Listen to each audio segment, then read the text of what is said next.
What's going on? Why aren't we live? And now we're live. There we go. 7:02.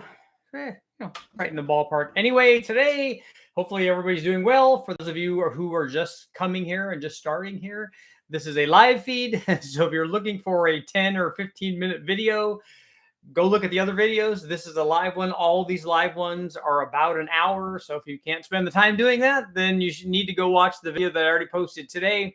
That is the 10-minute version of the back-to-back dyno test. This will be subject matter for 10 or 15 minutes, and then we do question and answer periods. If you're coming here and you've got questions, hopefully we have answers. If I don't have them, somebody here probably will. Casey, I sent your stuff out today. Your injectors out. They are on their way. Plug gap. So I posted the video today testing plug gap, and we went from 10 thousandths to 100 thousandths, and I threw in the 2021-ish, which is where we had run the plug gap before. And we've changed plug gap on NA motors from 30 or 40 down to 20 or 19, getting it ready to do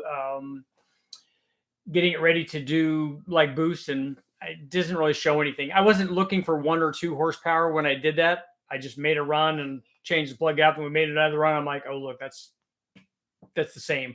We're not, when we're preparing to go to boost, like when, as it were, when we're getting ready to run the turbo or blow or whatever it is, we're not looking for 1 or 2. we're starting to look for 50 or 100. So we're looking for big numbers there.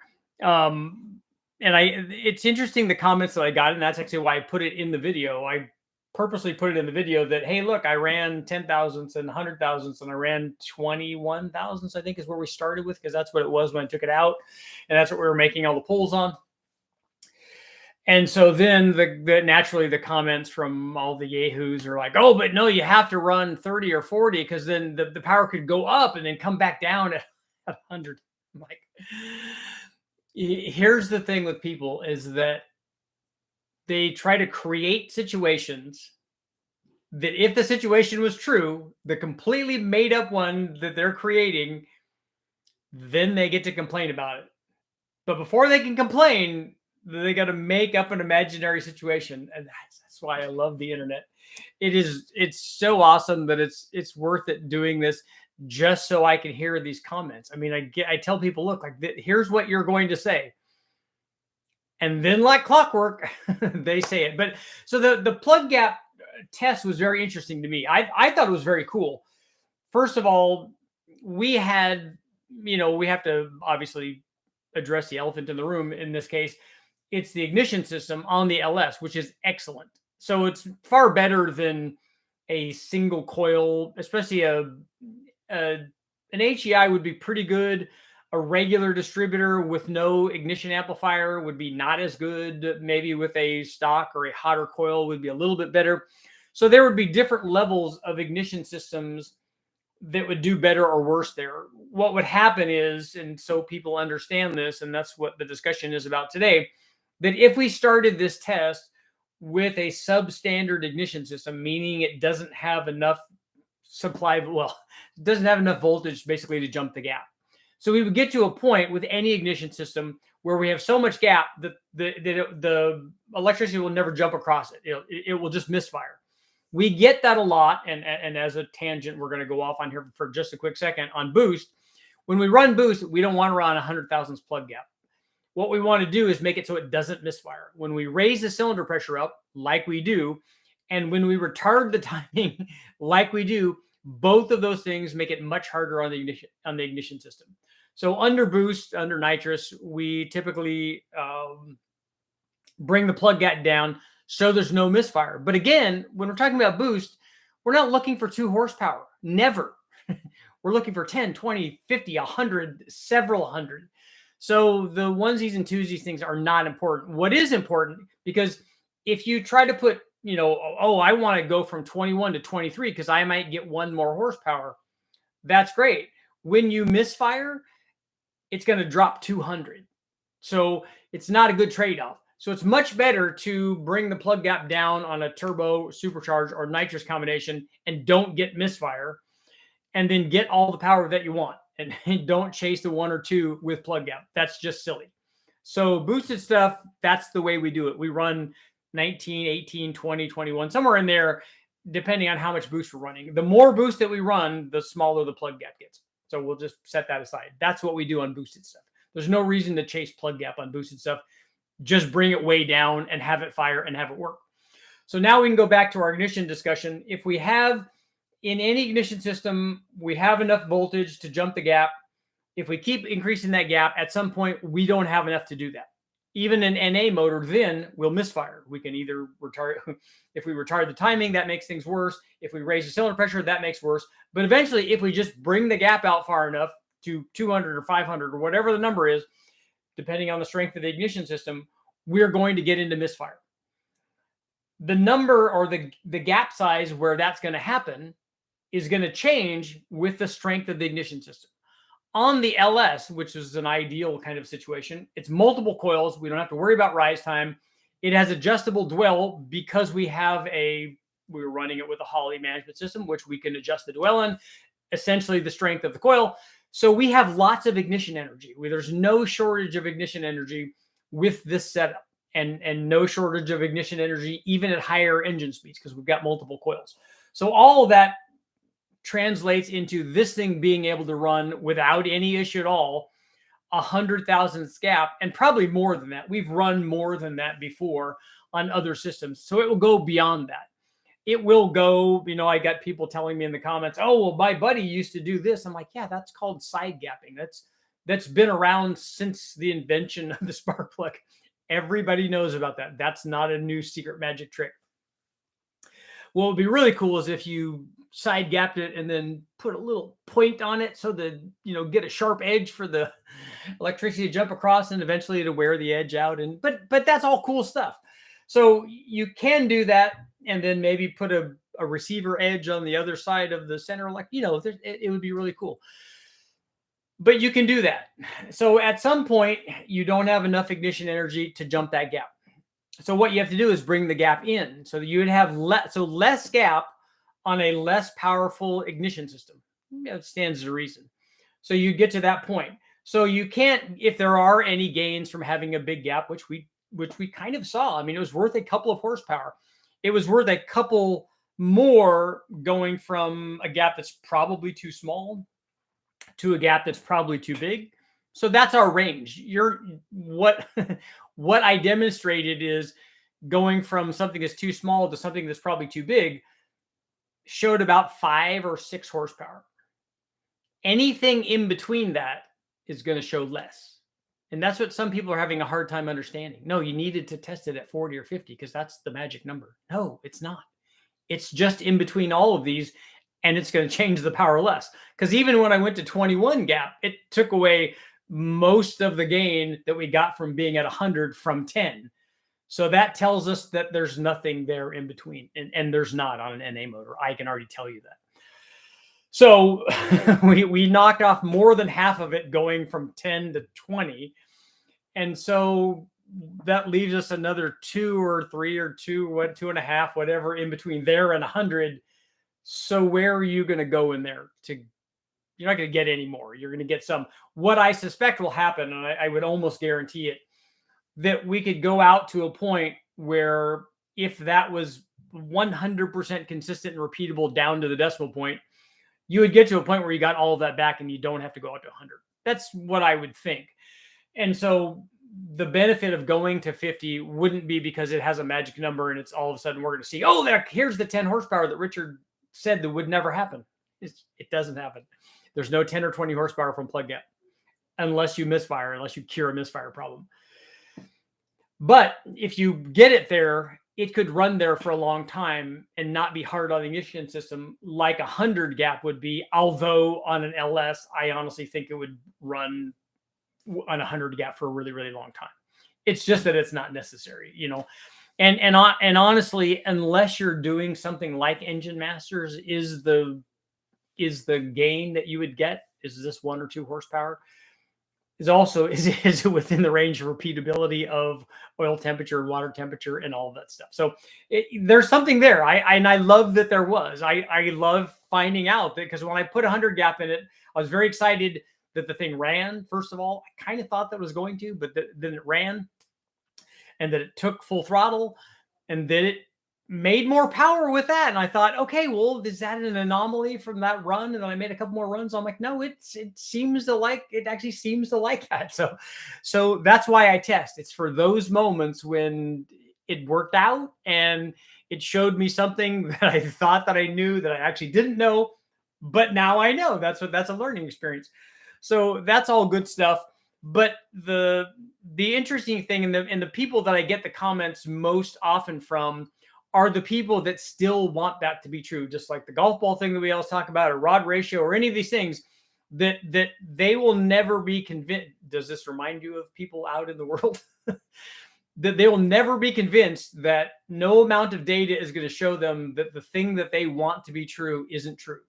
Because their reasoning behind their choice of that thing of the spark plug gap or the golf ball thing or whatever it is, their reasoning behind that isn't logic based. It's emotionally based. Their self-worth is tied to this decision for some reason, and you can't change that. You can't change that with all the data in the world, unfortunately.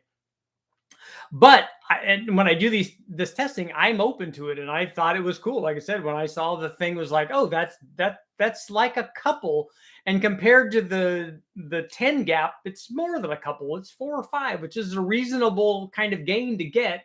And I remember begging for 4 or 5 when I was doing Engine Masters. That would have been a huge day on the dyno to find that much power, that much of a gain, because it didn't seem to lose power anywhere else, which is, is often a trade-off. The other thing, and these are the things that people come up with reasoning behind why they want their thing to be true and why it has to be. And because of this, I want this to be true. So here's the excuse I'm going to make up for deciding that it's true, and this is how it could be true. So the thing is, oh, well, timing. When you change the gap, you got to change the timing. Or you change the gap, you got to change the air fuel. I'm like, but you're changing something else. You have to test the something else first and see if that made power, irrespective of the plug gap change. And then the question is, and this is a genuine question. I like these kinds of questions. I like the other ones too, but but they're justifications for their point of view and not actual scientific questions. The scientific questions are, well, would this have more or less of an effect? Would bigger plug gaps have more or less of an effect on if you tested this on different chamber styles? So if we did this test on a 4-valve Penroof chamber where the spark plug was central, would that have any effect on the benefit of plug gap? I think in the grand scheme of things, the big picture thing is that our discussion on the strength of the ignition system is the big thing. That's primary. That, having boost is a big thing. Having the strength of ignition is a big thing. And then honestly, I think whether it's effective or not in a different chamber size or shape, I think that's a little thing. I think that if you have the other things, that I think we would see similar changes, but short of, and that's why I like this kind of question, short of testing all of those, testing it on, okay, what happens if we do this test on a 317 head? What happens if we do it on a Coyote head? What happens if we do it on a 2V Cleveland head on a 400M? That's right, I said 400M and not 400. What happens if we did it on that with something with a piston that was way down in the hole? Or, there's all sorts of scenarios that we could try that may change that result. And no one test, the one that I did, obviously is not an absolute thing. It's just a cool gee whiz. And when we were talking about this on the other live feed about should Richard test these small things, this is one of those. This plug gap thing is not a big thing. I mean, the big thing is, okay, we had 35 thousandths gap on our turbo LS and it's misfiring. It doesn't want to run. Oh, look, we brought it down to 19 and now it runs flawlessly. That's a big thing because we now have 200 or 300 more horsepower that we didn't have before. Finding 1 or 2 is one of the little things, and plug gap is definitely one of the little things, but it's it's one of the cool things. And for me, it was a test that could easily be incorporated into other stuff that I was already doing. I already had the motor on the dyno. We had all these plugs, they were all used plugs. There was not, they weren't brand new. They weren't any sort of special thing. In fact, to be honest with you, they weren't even all the same style plug because at least one of them had been replaced, had been broken, and had been replaced. And it was replaced by another small electrode tip, like an iridium or platinum or some one of the metals in the in the periodic table. It's one of those. So that one was different than the other ones that were more traditional kind of NGK, TR6 kind of things. I don't even remember now. I don't think that those were. I think that they were cold plugs because we ran the turbo on it. We ran the 85 on it, so I'm pretty sure I would have put some sort of cold plug in an 8 or a 9 at least, probably. So that's the other question: is if we would have done it with an extended tip plug, a hotter factory style plug in an LS, because this is kind of a stock motor, stock head, stock piston, all that stuff. And the only thing it has in it is a camshaft. And we ran the Brian Tooley Racing Red Hot camshaft. And I'll be doing a video on that in comparison to other stuff. But we ran a different camshaft in it. Would the plug gap thing work differently with a stock camshaft versus is every cam a spark plug cam? That should be a shirt. So there's just a lot of interesting stuff.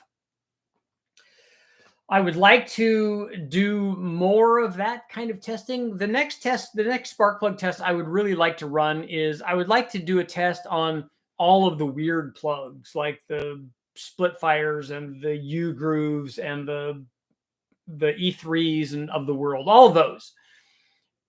As long as I had all of them that were the same heat range and same style plug and stuff, and as long as they all could go, because then there would be, and hopefully as long as I could gap them all too, so that they all had the same gap, because now we know spark plug gap changes power according to Richard's test in this video. So I'd like to test all those weird plugs. I just think it would be cool, and maybe even different style plugs. I could also make it really great and test different heat range plugs, but I would not do this on a turbo application. It's just too hard to get the repeatability down to the last horsepower on a turbo application. I definitely would do it on an NA deal just to see what happens. And I would like to do, I really would love to do more detonation testing, more detonation sensitivity stuff, but it's just really hard to do. I can't do it on the engine dyno. It would be better to do it in a vehicle, but it's pretty difficult to do that sort of in-depth testing on the chassis dyno and have it be ultra repeatable.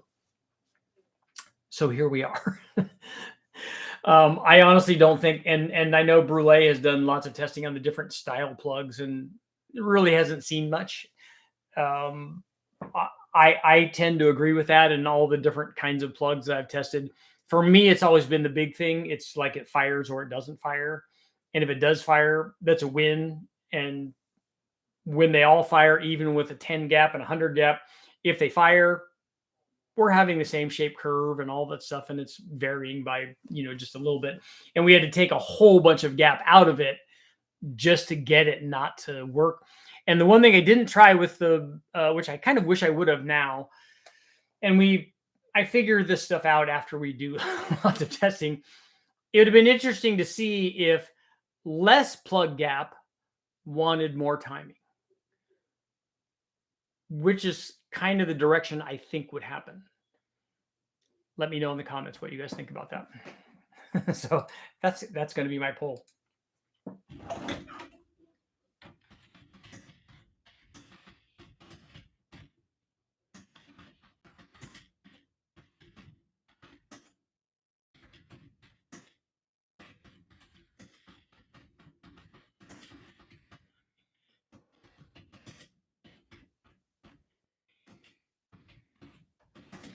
Okay, with less plug gap, like 10 thousandths, for instance, like we did in the test, want more ignition timing. If I spelled timing correctly, it would be helpful. More ignition timing than a big plug gap, like 100. than more. More plug gap.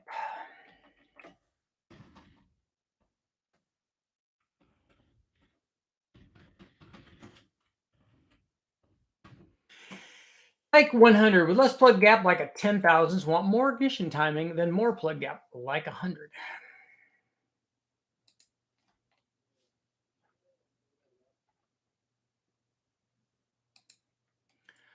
So I want you guys to sound off. Let me know anybody who has ever seen a movie with Doug McClure in it. Have you ever seen a Doug McClure movie? I was just watching one earlier. I used to watch all of his stuff back in the day. So the plug gap thing was, like I said, that was a really cool test. It was fairly easy to do. It was fairly quick and painless. It could be done while the thing was already on the dyno doing other cam tests and stuff. And it takes away from other stuff, monotonous stuff. After you've changed 10 camshafts, you're like, the last thing I want to do is change another camshaft. You do get pretty good at it, and it goes pretty fast. But then switching it up a little bit, doing the plug gap thing, and I also did. I'm going to show you guys. I did a tuning thing, which I think everybody will like because I show you what we're changing on the Holly and stuff. Guys kind of like that, even though, as we know, I am not a tuner, and this stuff that I'm doing is not what you'd want to do out on the street. But it does go to show you, just like doing the 10,000th gap to 100,000th gap, what I did was run ignition timing from 15 to 30 degrees. And you can see in there what happens. What happens to power when you do that? Is it a lot? Is it a little? Where does it start making a difference? Same thing with air fuel. 10 to 1, 13 to 1. Where does it, where is the big thing? What it shows me, and the reason I like this stuff, is that I get comments like this all the time. Oh, this thing doesn't even run. I'm like, something else is wrong. It's not because it's at 10 to 1. It will run at 10 to 1. It will run at 9 to 1. We've had lots of stuff run at 8 to 1. And it will also run, if you're way off on timing, it'll run with 10 degrees. It'll also run with 40 degrees. So how far off do you have to be for that thing not to run? I mean, you don't want it to detonate if you've got 40 degrees in it. And you could foul plugs at 8 to 1, which we would worry about if we ran it for any length of time at that air fuel. But it will make pulls like that. And it will go to wide open throttle. It will do all of that stuff because they want to run. They want to be alive. So more often than not, when people are that far off, it's not a air fuel thing and it's not an ignition timing thing. Usually it's something else. Something else is kind of a big problem. So that's our talk on spark plug gaps and assorted things. I honestly don't think if I did a test on, like if I ran this same test with different heat range plugs, I went from a 12 to 11 to 10 and 9 and 8, whatever. And I did 7, 6, whatever the lowest ones are. In Denso speak, it would be a IQ 21, I think, or a 19, and then all the way up to a 31. We would see, I think, no difference. I don't think that the heat range of the plug would be show anything on the dyno in terms of power. The interesting thing, and I'm surprised I didn't get more comments about this on this plug gap thing, is that what would happen at part throttle, what happens like to fuel mileage and stuff. Now that I have actually seen power at 100 gap, I would tend to think that maybe there could be something there for fuel mileage or something. Again, it would have to be tested, but I would tend to lean toward that way. I'm leaning. So let's see what you guys got going on.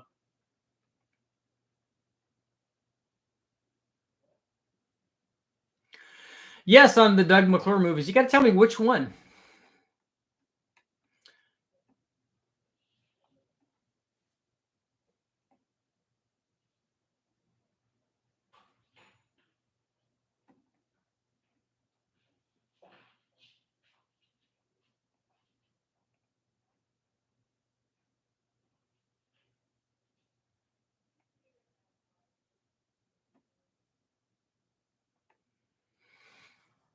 Yeah, Dan, I agree. Indexing is for clearancing domes more than anything.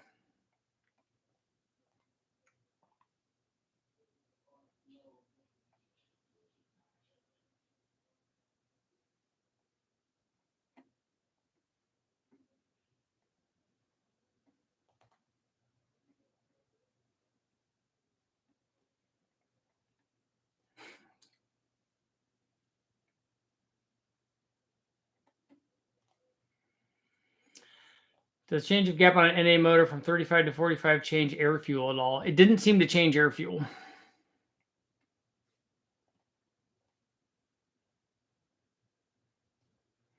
Casey, I get 1 more mile per gallon with an E3 plug on my Scion.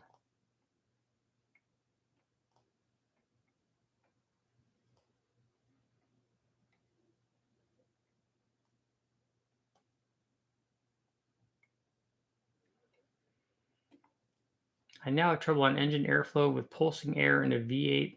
Knowledge from Kazi. Gap and relevant plug position must change something. Gap and relevant plug position. You think that gap and relevant plug position are going to change pulsing? I don't really understand how the two things are related in your comment there.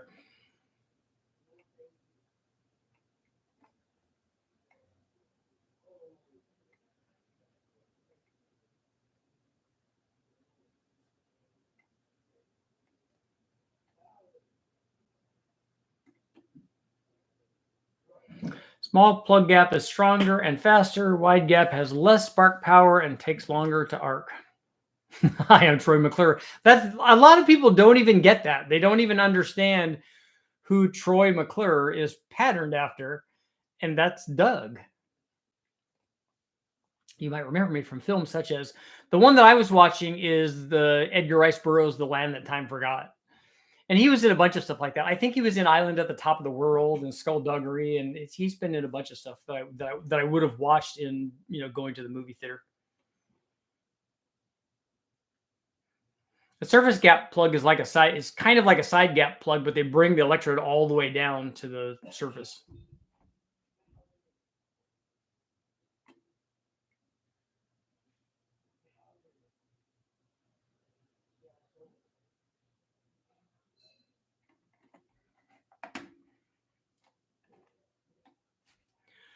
On boosted engines, I run 8s or 9s. Yeah.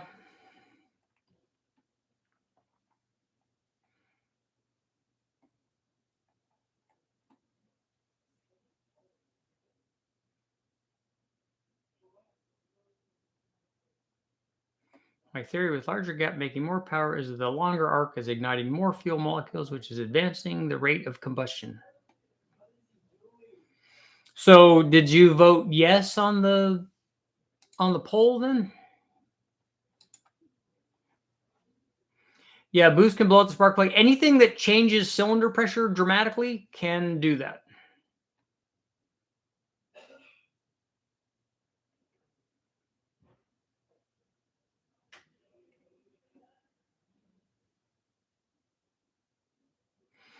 I watched a very cool thing the other day on the moving rocks, and I think that it was in Death Valley. I'm thinking it was where the the rocks drag themselves across the floor of the lake bed or something. It's very cool.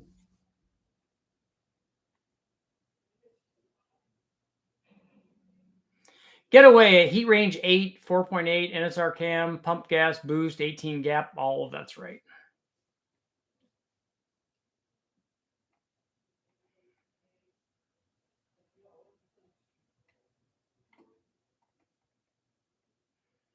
Was in Police Squad. No, that's Leslie Nielsen. At the Earth's Core, that's another one. Yeah, he did a lot of those.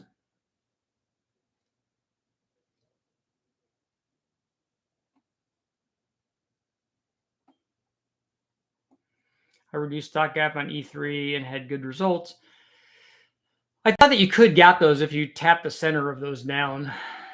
You just have to get after a little bit more.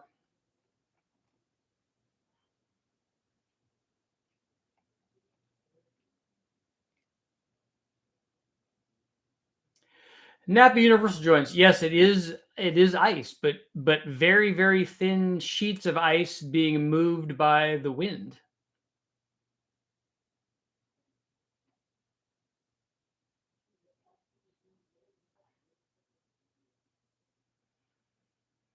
Larger gap would actually retard the timing due to the charge time of the coil. Charge time is not an issue with the multiple coil deal.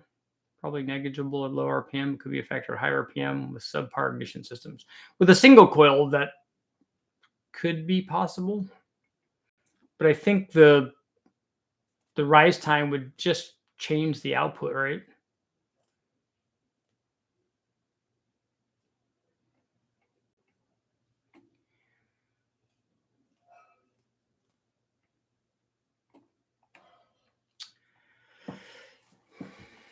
Spark plugs with a lot of electrodes and mass take away room in the cylinder and raise the compression slightly. so if you just get a spark plug that has a lot of stuff in there and fills the combustion chamber, then we should make more power, right?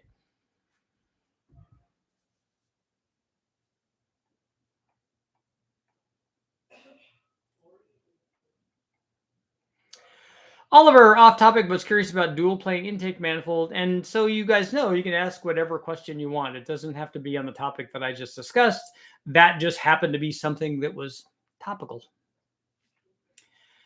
Dual plane intake manifold, would you recommend for, say, a Brawler 750 on a 5.3? Are the Jegs intakes any good?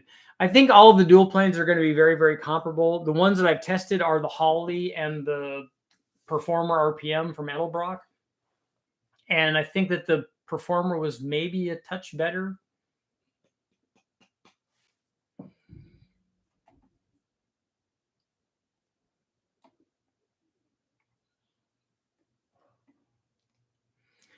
Would plug temperature make any difference on plug gap? I don't think so. But again, it'd be interesting in the test that we were describing if we saw any sort of difference in power from heat range. I don't think we would, though. John, you're working on your project. I like to hear that. John, thank you very much. Did you have a question? Spark travels at the speed of light. That's faster than most twin turbo LS.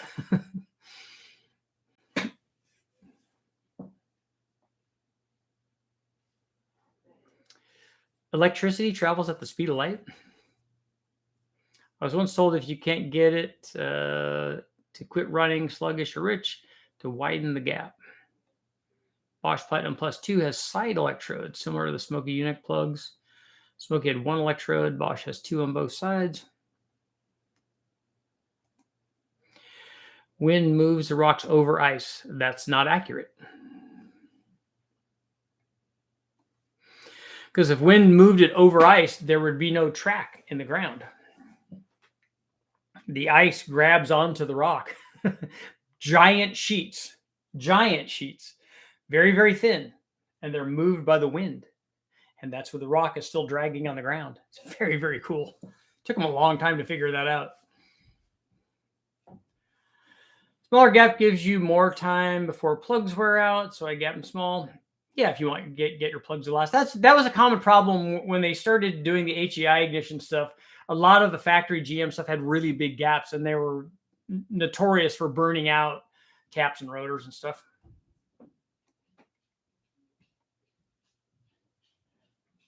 (5,000 RPM) each spark plug fire is 2,500 times per minute.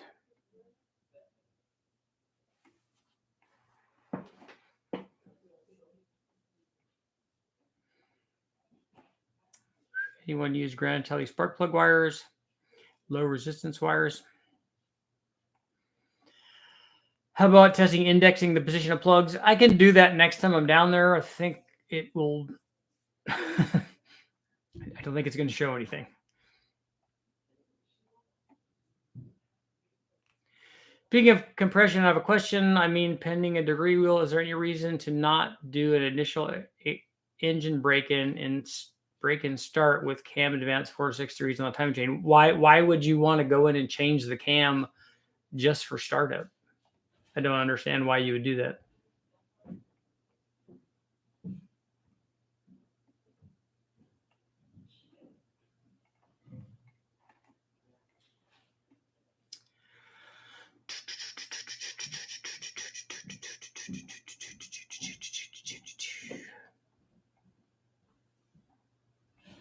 I'm singing. I'm dancing. Still doing the dancing guy. Thank you, John. That's me looking at myself, thinking how awesome I am, watching myself on video. Oh my gosh.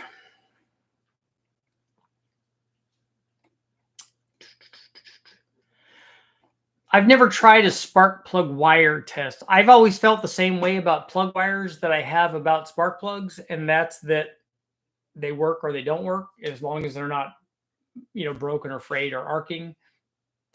They're working.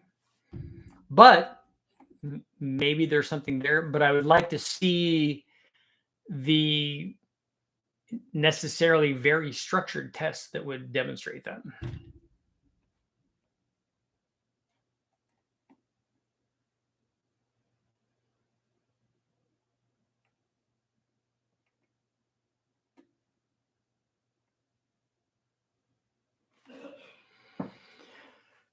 Does NOS work better with an open plan manifold?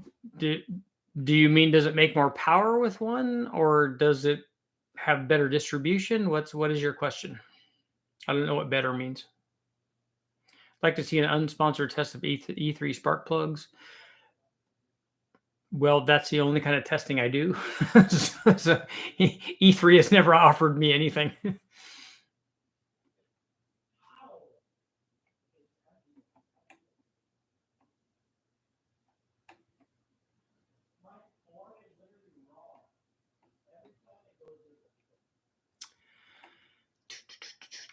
A lot of people like the iridium plugs. I know this has been debunked years ago, but have you ever seen a measurable difference between a regular copper plug and a fancy iridium plug?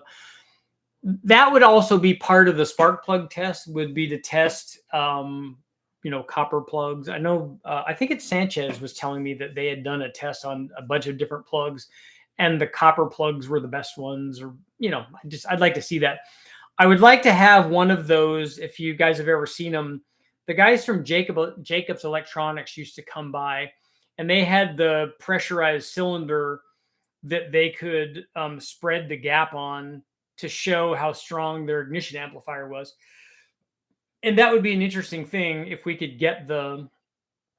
pressurize the cylinder enough and we could still see it, and then see what the gap is and see at what point our voltage that we're sending to it, hopefully it would be from, just spin a distributor by hand or whatever, that it would be kind of real world, to see where that became a problem, and to see if like a copper core one was better than an iridium or platinum or one of the a laser plug.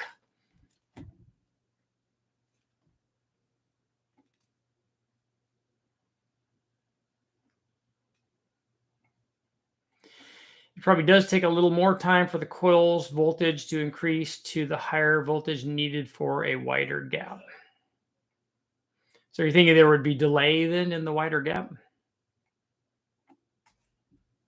What happened to the Bosch Platinum 4s with the side electrodes?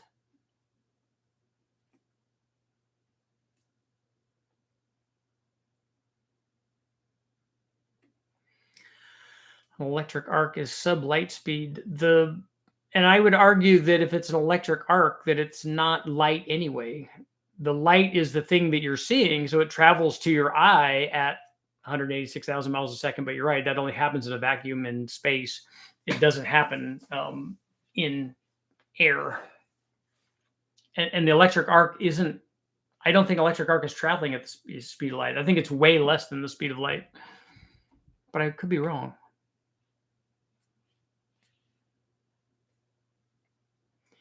Dancing guy from the Cedar Point commercials.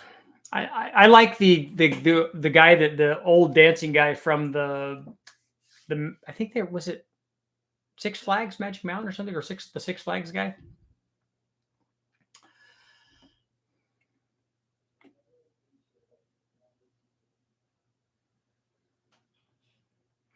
Tony, whenever we put together a motor to run on the dyno when it's brand new, we don't do any cam adjustment for startup. We just start it. We start it and then do a break-in cycle. We start it and get it up to temperature, and then do a break-in cycle, a computer-controlled break-in cycle. Sometimes I do them by hand. I like just adjusting the load by hand. And so we'd set it at the 2 RPM points and then adjust the load. And then it sweeps between the different RPM and then the different load points. And that's what determines the RPM. And then it goes through how many ever cycles we program. We usually do it for 10 or 15 minutes or whatever. And then after that, it's pretty well broken in. And after we run it a whole bunch of times on the dyno, it's definitely broken in.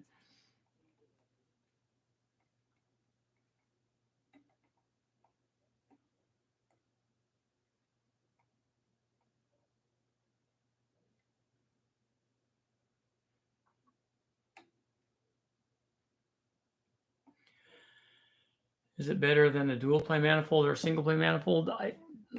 Casey, I didn't see what your other question was. Nitrous doesn't care about what manifold it's on, other than in terms of power, other than distribution in one or more of the manifolds. But the distribution doesn't have anything to do with nitrous. The distribution has to do with fuel. And so it would have distribution issues from the carburetor already. So you have distributions that are inherent in the intake design, and nitrous doesn't cure that.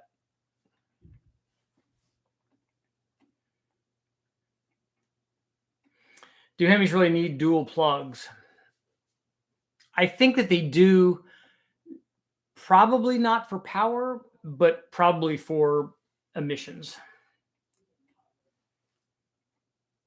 Yeah, Dan, top fuel Hemis need them.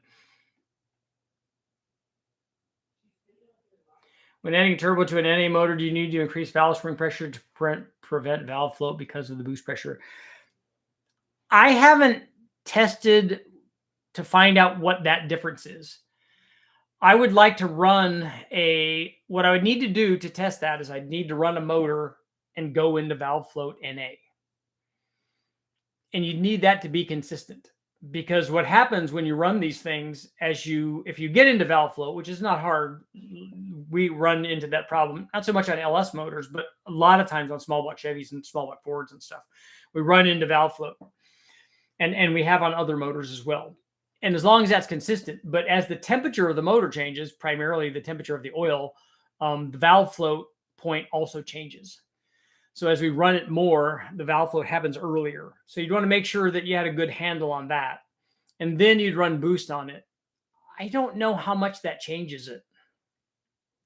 I don't have a number for you.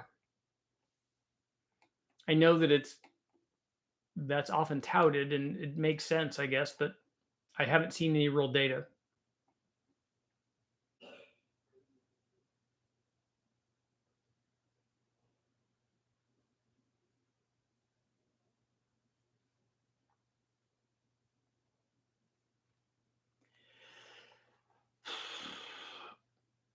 Did you see Cletus run the motor on brake clean? I don't think I saw that.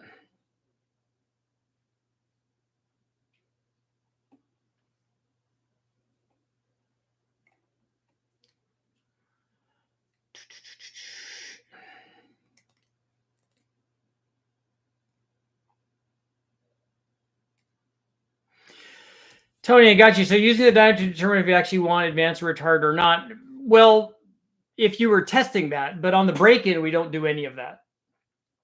If you want more low-speed power, I would have chosen a different camshaft then, or a different intake manifold, or a different displacement, or whatever other thing that you could adjust to get more low-speed power. Advancing and retarding cam oftentimes doesn't change that dramatically.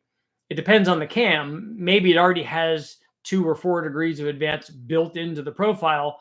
So advancing it more might not do anything and might lose power. So you don't always know what's going to happen. And that's why the dyno is there, so we can test it and find out. See how our pole is doing with less plug gap, like 10,000s, want more ignition timing than more plug gap, like 100,000s. 60% are saying no, that they don't think that that's the case.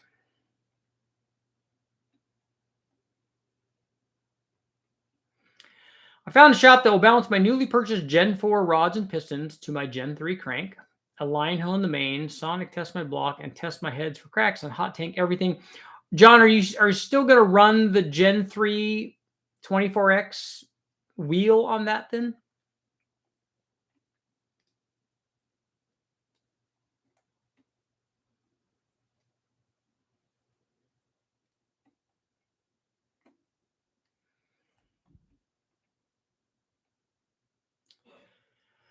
There's a guy on YouTube that used hundreds of feet of wire and a bunch of math to find the speed of electricity. It was worth watching. That would be kind of cool.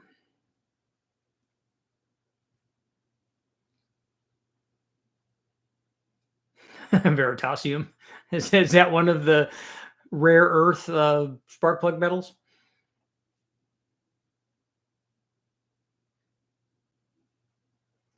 Chris, a couple of days ago, you mentioned that Dodge turbo guys don't pay enough attention to the engine timing. Could you expand on that? I thought I remember saying that about camshafts, and that if I made that statement, it was because back in the day, especially, they didn't know what the timing is. That if you have a computer, a factory computer, and you're running it, nobody's data logging the timing. So if you go out and run a boosted run, and then you use your Granger valve or whatever and turn the boost up and go run again, and now you're running, instead of running 11 pounds, now you're running 14 pounds. You're at the limit of the boost cutout thing. So you go out and do that, and you make a pull again, and you run it. Oh yeah, look, I picked up power, or I didn't pick up power, whatever. But on neither one of those runs do the people know what the timing is. Maybe they do. Maybe because of the computer, somebody says, hey, look, this computer does this at this boost level. But even if they knew that, which I don't think most of them know, did that one do that? The only way to know that for sure is to data log it, and a lot of that wasn't done. And I still don't think it's done. I know from being out at the car farm that a lot of that is not being done. And that's why I want to show, when we run it on the engine dyno, exactly what the timing does. What does 15 degrees do? What does 20 degrees do? What does 24 degrees or 30 or whatever the number is? We need to find out where the motor wants to run NA first, so I can decide on how much timing is good or bad. But that's probably what I meant by that.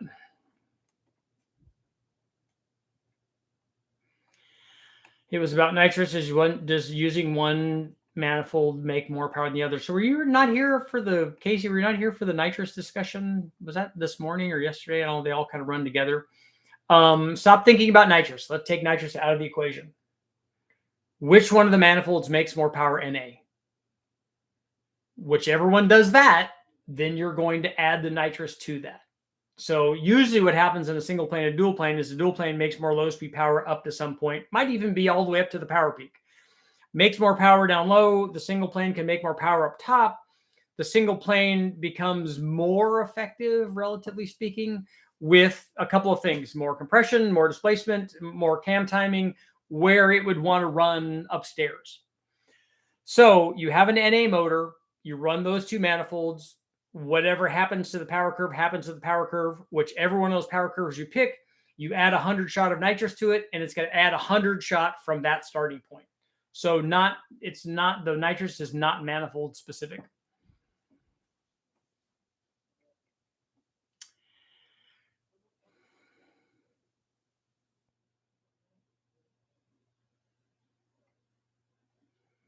So Dave, you're recommending a 3/4 reach 5/8 hex spark plug, 12-to-1 compression. Best spark plug is run as an Autolite 985.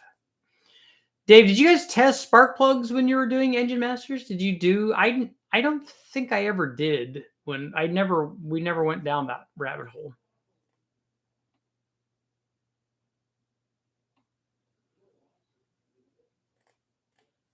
I think the voltage needs to jump the gap at atmospheric pressure is way different than at peak cylinder pressure. It is. That's where normally where you run into, like on boosted applications, the torque peak is normally where you would run into misfire problems if you have too much plug gap for your available ignition energy.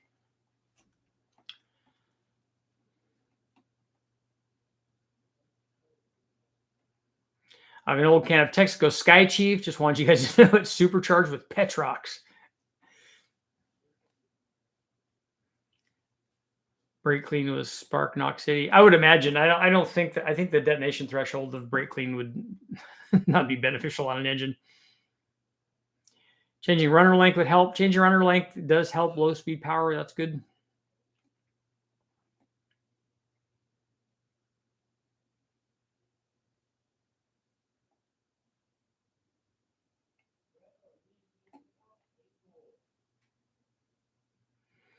Yeah, Tony, it's a good idea to degree it. If you have access to a dyno to test it, that always tells us whether things work or that they don't. And then if you do that and go, hey, look, I picked up another 5 or 10 or whatever foot-pounds of torque in the area that I'm most interested in, that's a win. I'm going to run it like that. Worn out, rusty 1980 Subaru Brat. I do like those because they got the suicide seats in the back with the handles on them. So your friends could, when you're going over jumps, they can hold on.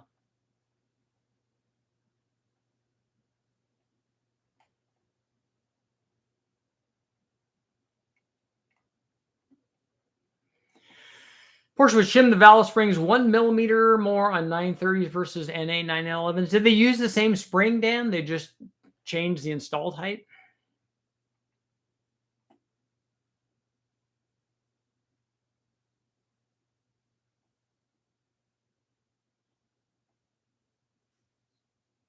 Scientific answer about the spark plug you see on the plugs from the electrical engineer here. The spark you see is indeed plasma that doesn't travel at the speed of light. And the light you see that it produces visually does, right? Yeah, the light coming to your eyes travels at the speed of light, but the electricity doesn't, right? I'm not a electrical engineer. Oh, Veritasium is the name of the YouTube channel. See, I thought it was a cool spark plug.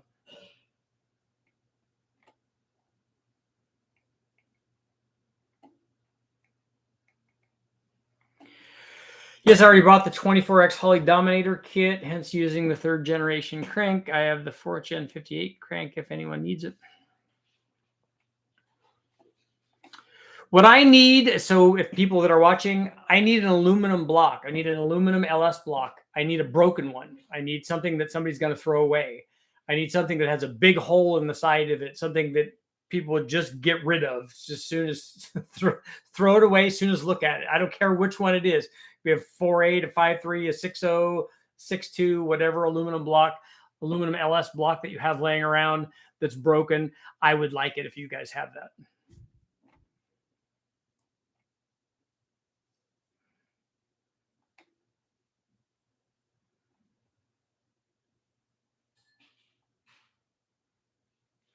You see Nick's garage latest video? He has a Crossram 413. It's so big he joked about cutting the dining room floor.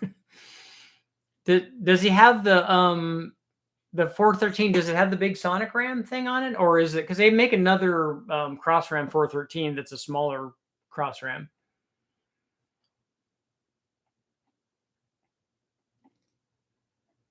Same exact spring, cup retainer. The only thing they did was change the install type. Yeah. We've shimmed springs before on the dyno too. When we don't have another option, we'll go get, if we have available, coil bind clearance, we'll go get a 30 or a 60 shim and put it on there.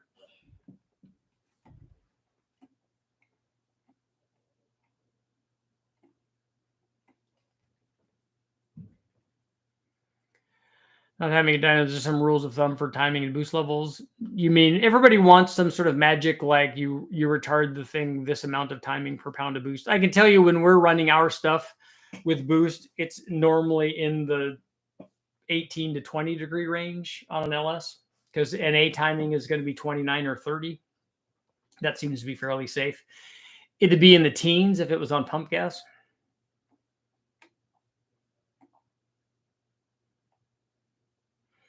Call the I Do Cars About aluminum block.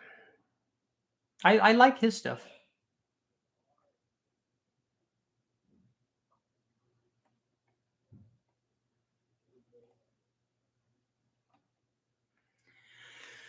I got a bump on my head. I think I hit it on something. I had an 87 octane 331 small book Chevy in the dyno today. 461 iron heads. Oh, cool. Hydraulic flat tap cam. Best power was at 28 degrees. Really, on a 461 head, only 28 degrees? That surprises me. Made 388 foot-pounds and 400 horsepower. The Pertronix 3 rev control was stuck at 5,500. So you're going to put an MSD on it? Is that what you're saying? I'm surprised that it only wanted 28 degrees with a 461 head. I have a 96 Impala. I just replaced the OptiSpark factory AC Delco, making my effort to change the plugs. I'm still getting a random misfire error. I can't tell what cylinder's misfiring. You gotta pull the plugs, or you can do it with the try it with the injectors, maybe.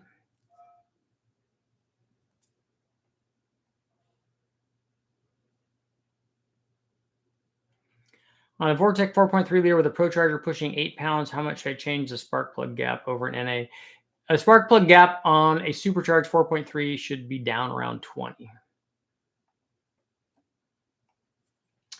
I know Calvin was running shims with the Ameribera. That's the engine that would be cool to see more of. I want to do more on that, but I think Calvin actually has springs for his, not just shimming the stock ones. Yes, it's 3 feet apart each carb. Yeah, 64 Chrysler 300J. Yep, numbers matching block. Plus the car is only driven from New York to his shop. That's very cool. We ran one of those. When I say we, the West Tech guys ran one long ago, but it was a stroker version. It was a stroker 440 version, but the guy wanted that manifold on it. He ran that manifold on it with the two, I think that they're Carter carburetors that were on it.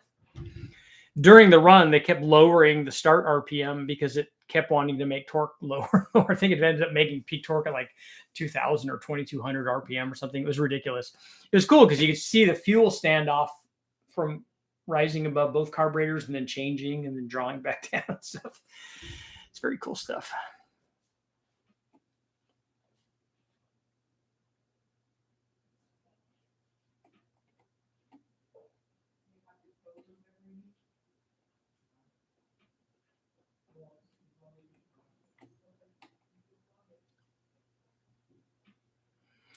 Richard, I have an 03 GMC truck, stock 5.3 liter, looking to gain low end torque.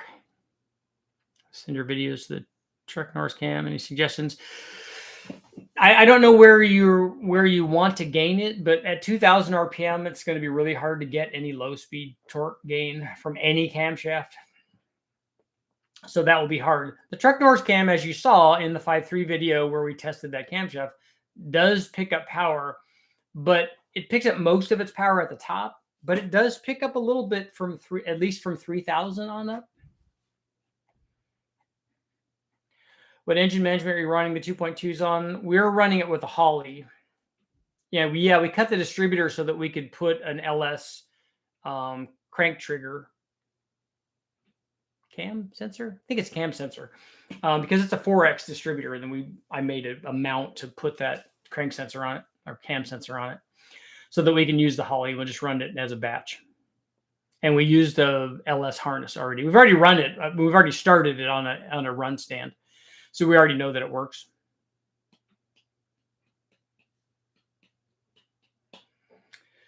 Dan, some cup cars would run water temps over 280 degrees and oil temps over 300 degrees, water block pressure. They'd have that much water block pressure at 80 PSI. I mean, that's probably helping with heat transfer. Richard, I did porting on the 461 heads. That head is a lot better than people realize. You did spark plug testing for engine masters. I know that the head's not bad. I'm surprised given the combustion chamber of that head, all of the small block heads that we see usually want way more timing than that. Have you done any testing with an 8-to-1 header? I have not.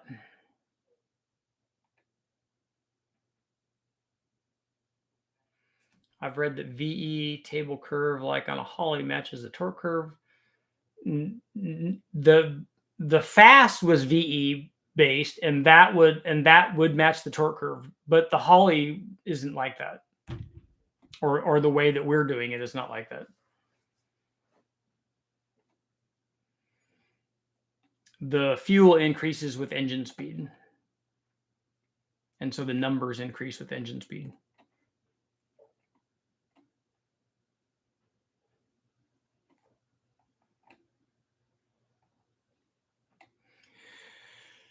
Do you have any 4G63 or K24s that you plan on testing? I have a K24, not a 4G63. I have videos up on the K24 already. We did a bunch of stuff with the guys over at Skunk, and I'm doing a big bang on one of those.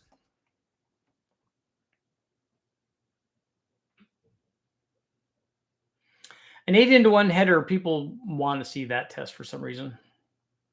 Has anybody seen the Brian Tooley posted today where they put the Gen 5 heads on the Gen 4 motor and did some testing on it?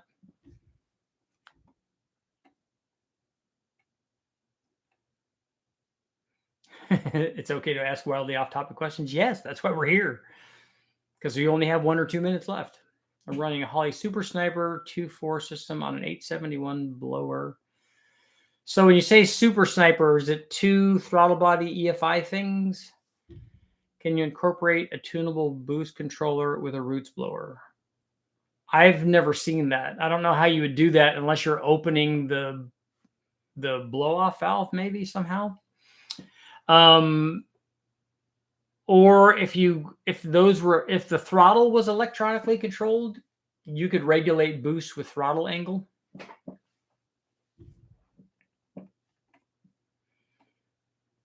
You need to get an Autolite 985 in your hand and you'll see why they work. So you think that spark plug would pick up power over another kind of spark plug in a regular motor?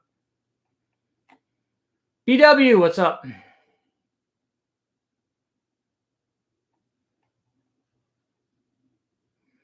Would like to see the limits of a stock LS coil on a small block, big block. Why wouldn't you just do it on an LS? We know it's more than 1,500 horsepower.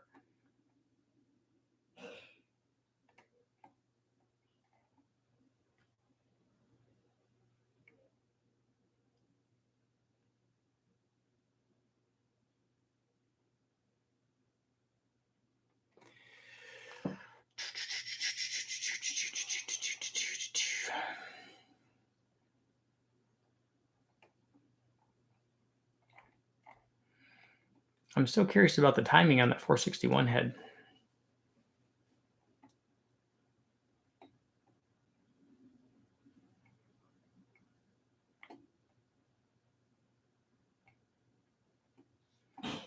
Not spark plug related, but wondering if you're going to run high lift BTR truck doors cam on the junkyard 4.8 liter to compare to the NSR.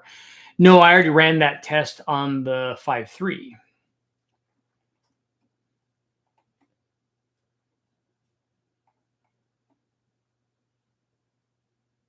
Do any cam companies sell NASCAR style grinds or cam kits? Not anything that would be current NASCAR spec.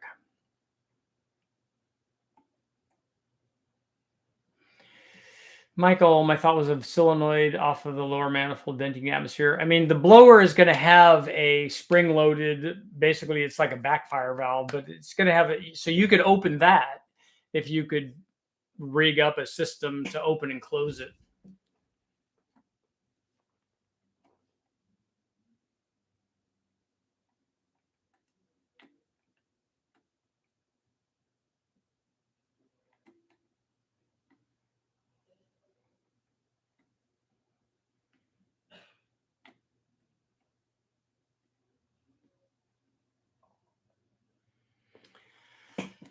I have a Hurricane intake for 385. How can I improve the plenum shape, or should I just leave it alone? Is it a 385 small block?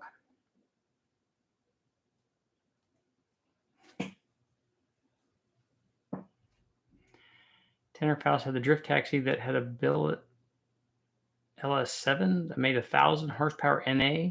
Must have been pretty big or pretty high RPM to make that kind of NA power. I know that some of the drag race stuff does that, but they're usually 440-inch motors.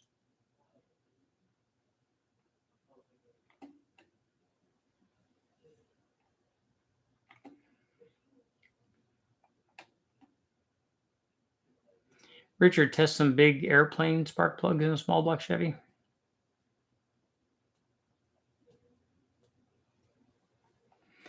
Richard, how about test where you use copper core spark plug wires and non-resistor plugs with every type of ignition box? I don't know what you mean by every type of ignition box. I don't think I have access to every type.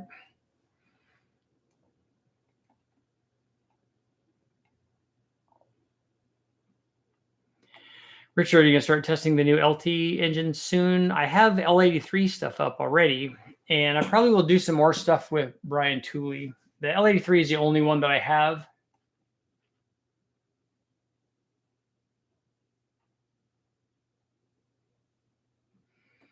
Richard, my Pontiac 455 keeps killing plugs. Well, is it fouling them because it's too rich, you need to adjust the tune on it, not the plug.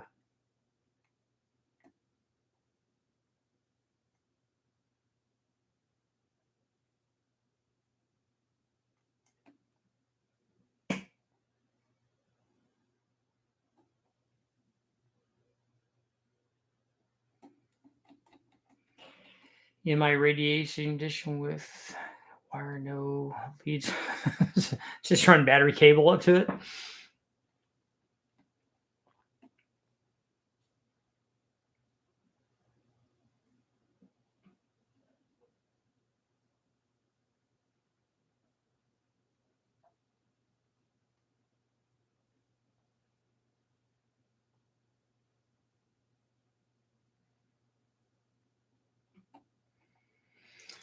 And this will be the last comment for tonight. I'm going to go ahead and close the poll out at 64% saying no, that they don't think that the change in plug gap the less plug gap would want more ignition timing. The Mopar Bible says to use copper core wires with their boxes. I think it's a myth that the wires cause interference with boxes, MSD, for example, or inductive boxes.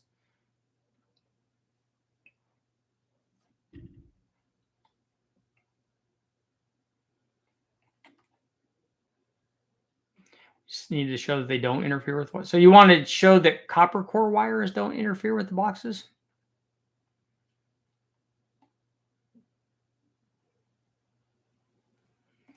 Would there be any benefit to running a twin charge system blower and a turbo instead of a twin setup? Instead of a twin what? Turbo setup? Depends on what you're doing. Lots of different kinds of twins. There's regular twins, one here and one here. There's sequential twins. There is compound twins. Depends on which one you want. And on that note, it's time to go. I got lots of stuff to do. I will be back tomorrow morning for a project, and then I'll have another video tomorrow. I'm thinking, I don't know, I'm kind of feeling tune, maybe tune-ish, maybe tuna, something like that. But thank you guys all for showing up. Thanks for everybody that supported me, and I will see you guys all in the morning.